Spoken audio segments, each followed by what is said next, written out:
In this video, I'm going to show you how to use this tool right here and why it's very important to your guitar playing. If you're a beginner, this is called a CAPO.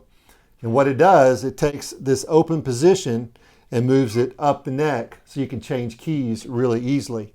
This is an E, that's an A, that's a D, G, B, E. If I take this CAPO and you want to put it right behind the bar right there, now all of a sudden this E becomes an F sharp, A becomes a B, B becomes an E, G becomes an A, and so forth, so on.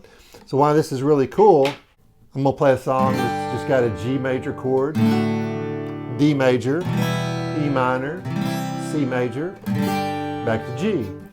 Well, I'm going to bring my capo to the second fret right here, play the same G chord, but now this is my root note, which is an A. So I'm really in the key of A, but looks and feels the same.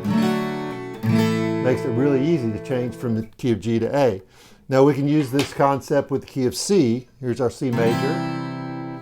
Here's A minor, F major, G, and back to C.